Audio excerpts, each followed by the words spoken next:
podcast. I am Frank McCaffrey. I'm joined by ALG President Rick Manning. I am holed up in Texas right now. Please subscribe. Please.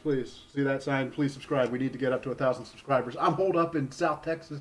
Rick is holed up in Maryland, but we're still doing our lives as best we can right now. Rick, the president has a three-stage plan to reopen. He really seems determined to bring America back, get us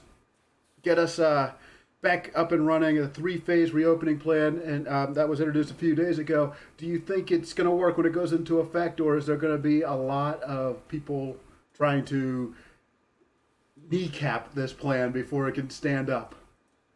Well, ultimately, it's up to individual governors to reopen the country, their individual economies. And that's something we've said from the outset, that this is one of the strengths of federalism is the president can't shut down the entire country. He also can't reopen the entire country. It's up to individual governors. As an example, Governor Greg Abbott of Texas is looking at moving forward with reopening, or at least partially reopening Texas in phase one. Kristi Noem from South Dakota has never shut down her state's economy. And then there's others who may look at a regional kind of approach. Here in Maryland, Governor Larry Hogan, I think it's likely he will look on May 1 to opening up perhaps the western Maryland part of the state, which has got very few incidents of the Chinese originated virus. And while he might want to keep Baltimore and some other areas in a more tightly locked down kind of situation. So the thing about the president's plan is it doesn't just talk about statewide, it talks about regions. And, the governors have a full ability to open up their states as they see fit. And let me just be clear, they need to open up the states now. It's I know there's a lot of people living in fear, but you want to know what real fear is? Real fear is when you don't have a job, you don't know how to find one, and you don't know where to get one because there's none available. Yeah. And that's where we're heading right now. 22 million unemployed in the last 4 weeks. There were only 5.8 million before we started this nonsense. And so we are clearly above 25 to 26 million unemployed total, perhaps as high as 28 million unemployed right now. And that translates to 15 to 20% unemployment rate, going from a 3.5% unemployment rate in February and in March, I guess in February, and to a 4.7% unemployment in March to a 15 to 20% unemployment rate in April. Folks, let me just be clear, that's really bad. That's really bad. Yes, it's a nightmare. Governor Abbott is talking about reopening Texas. He's of course a great governor, and they're going to start with the state parks. When I saw that, I was wondering how many people are going to go to state parks, hoping there's a barber shop available there. And that's where I think the jobs start. That's where I think the jobs come back. Barber shops, ladies and gentlemen. Everyone wants a haircut. It's getting to be pretty tough for us. Barber shops, hair salons, and nail salons. Anybody who's got, I hear this from my wife, anybody who's got acrylics knows they desperately need a nail salon to open up near them. Yes. And so those jobs are going to be the first ones to come back. But I can imagine of those 22 million, probably about 5 to 7 million of those jobs never come back. And so there's got to be something else that emerges that really that grows and takes people in. Frank, that's one of the things we're fighting like crazy is to try to save as many of those companies as possible, save as many of those small businesses as possible. And it's one of the great frustrations that Nancy Pelosi continues to luxuriate in her San Francisco mansion, showing off her $22,000 freezer filled with $12 a pint ice cream to celebrities. And on the other hand, and refusing to come back to do work in Congress to try to get the next step done since the small business money ran out, to try to get that small business money back and more of that into the system.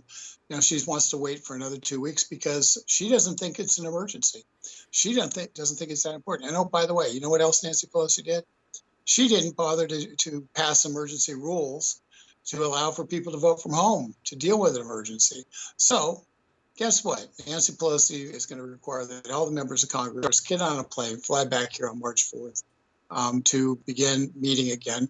And if she does that, the fact is, there's no excuse. If Congress can fly, everybody else can fly, and the entire country should be opened up. Shouldn't just be opened up for the elites to fly around and do their business. It should be for everybody, and we will just move. We need to move forward, move past this, and hopefully have Dr. Anthony Fauci be a footnote, a strange footnote in our nation's history, rather than being a big page actor who has his picture in the history books as being the guy who destroyed capitalism. Yeah, and that could very well be the case. And I spoke to a mayor down here, one of the small cities that I used to deal with on a regular basis as a reporter, and just was kind of keeping in contact with him and seeing how things are going. And he was saying, I said something like, "Hey, do the people there know that they have assistance available?" His response is, "Let's hope so. Apparently, SBA is broke already." So a lot of these small towns, the small town economy isn't what it used to be, say 40 years ago, and these companies were struggling to stay in business as it was. Some of these small mom and pop restaurants probably go away in the small towns, and yeah, I think that there's no doubt. It's this every small business. Well, every's too strong. Most small businesses, they don't have massive cash reserves. They don't have the ability to say, well, what happens if we shut down for a month and a half? Do we come back? And so most of them are dependent upon having traffic coming through the door. And, Frank, both you and I know that a lot of people will sit there and say, well, I don't feel comfortable going out, and don't. It's fine. Don't go out. But for those of us who do feel comfortable going out, it is to deny those small businesses the capacity to have customers, to have cash flow, is, even at a reduced staffing level, to deny them the capacity to exist based upon a governmental edict is absurd. Now, I don't know that, that people will feel comfortable going back in a normal way for months upon months. Some people will sit there and cower in fear for years based on, we don't have a vaccine, we don't have that, we don't have this. But you know what? Those businesses can adapt to that kind of customer change. They can do what Delta Airlines is doing and say, okay, we're cleaning our airplanes after every flight with disinfectant, and every single day we're fumigating the airplanes at the end of the day to try to make certain that the virus, that you're safe flying on an airline. So when they can do that, and people will come back, a vast majority of people will come back, and they'll be able to run a business. But right now it's not sustainable, and quite honestly, spending trillions upon trillions of dollars in emergency response every 2 weeks is not sustainable either. Yeah. Now, I also must note that I was talking to a restaurant owner, a small business restaurant owner here. They run a German, ale house. The type, that place that right. It seems every town's got one, and the food is very plentiful and ridiculously good. I don't drink, but I can imagine that the alcohol is pretty good too. And they're doing curbside service in the afternoon and for dinner, just to stay alive. I was telling him, I hope things turn around. He says, I hope so too. But that indicates to me that there's some huge uncertainty. No one really knows. I don't know.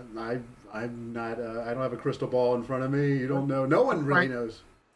What's not happening at that restaurant? You don't have dishwashers. You don't have same wait staff. You don't have the same cook staff, because it's a different business. A takeout business is a different business than a restaurant.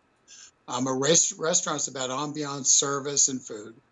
Takeout business is about food, and having warm food out, delivered to the car immediately when the person gets there. And it's just a different business, and it has different employee needs. So, you don't get back to a real economy until you have full service businesses, restaurants and the like operating. And that's and all those restaurants still have lease payments. They still have loans that they've taken out. They still have various you know, fees that they pay. And as a result, and those things, those various costs that underlie those businesses are constant and fixed. And so if they have no revenues, they die. And those businesses that are operating on a basis of a takeout are basically attempting to survive for as long as possible. And that's exactly what your friend who runs a German restaurant was telling you. They're in survival mode, and they're hoping that things will return to normal so that they can go back to a model that actually makes money as opposed to just bleeds red ink. Yes, hoping. That's the part they don't know. They don't have that certainty right now, and that's just a horrible feeling for everybody. Everybody's uncertain right now. I'm uncertain. You're uncertain. We don't know. It's a terrible, terrible feeling. But I do inside think that we do come back, and perhaps is something that comes back better than ever before. That's been my experience in life and in this country. You know, when you get knocked down, you actually come back better than before. So. You know, it's like the old Muhammad Ali rule. They asked him, you know, if he was getting too old. He said, "I'm experienced now. I've been knocked down. I've lost a couple fights. My jaw's been broken. Now I'm experienced. That means I'm better." And he proved that right later in his career. So I think that's what's going on in our country. You know, we're going to come back better. We're going to come back better. That's my 2 cents. Well, I certainly hope so. You know, there are a lot of challenges ahead, but the first challenge is we have to reassert our freedom. We have to restore our freedom, and we have to make certain that those people who we've discovered are abusers of that freedom. We need to make certain that they don't get an opportunity to hold office in the future. So, you know, we've seen people like certain governors around the country, like governor of Michigan, putting draconian laws into place. We see local officials like LA Mayor Garcetti talking about keeping the city shut down till January of 2021. We've seen local public health officials in my county sit there and try to impose on their own, with no elected official involved, a system for going to the grocery store that was dependent upon, you know, what your first name, what your last name was, and your initial from your last name, and then you'd be assigned dates when you could go in to the grocery store. We've seen those kind of people. Fortunately, the county commission in my county told that public official that we weren't doing that. But you know, it's been all over the national news that it's occurring. It just, you know, the elected people said no after people like me said, "What are you talking about?" and yelled at them, and then it got fixed. But so now we know who the real tyrants are, and the job we have to do afterwards is to get rid of those people. I mean, electively fired if they're an employee. And that public health official here in Calvert County, Maryland, is somebody who a number of people are going to demand to be fired for trying to impose a draconian system without requesting even guidance from our elected officials. Now, there's in Arizona, in Queen Creek, Arizona, there's a public parks official who decided that they were going to fill in the skate park with sand, in spite of the fact that that was not what their city council wanted. This guy decided he was going to fill in the skate park with sand because too many kids were still, skating in the skate park. And you know what? The town council got a hold of that official and told him, "No, you're not doing that, and go clean up the park that you just messed up," and spent taxpayer money to undo this mistake. That public official needs to be fired when this is done. So we find out who the tyrants are, we fire them, and we move ahead. All right. Well, I know we wanted to keep this one brief, so it's probably time to wrap up. But any parting thoughts on the reopening and the rebuilding of America? I personally do not think this is the end of America. Maybe things will be very different, but I don't think this is the end of the America that we knew. I think there's a good chance we actually come back better. Yes, the only thing that, Franklin Delano Roosevelt said this a long, long time ago, and he was really paraphrasing the Bible. And what he said was, the only thing we have to fear is fear itself. And a lot of people have used scary headlines and fear to drive a panic in this country. Remember, it's reasonable to be prudent. And I've used this term a lot of times on this podcast. Be prudent. Don't put yourself in harm's way unnecessarily. But don't be dumb. And by being dumb, I mean going off and secluding yourself in such a way that you do harm to yourself, you do harm to your family, you do harm to your capacity to make a living in the future. You can be smart without destroying everything in your path. In fact, the over one size fits all kind of approach that the public health bureaucracy has pushed is not smart. And so now we need to recover from that. And people in Texas are going to have a chance. People in Idaho, there's about 22 states are going to reopen to some extent this week, and or by May 1 anyway.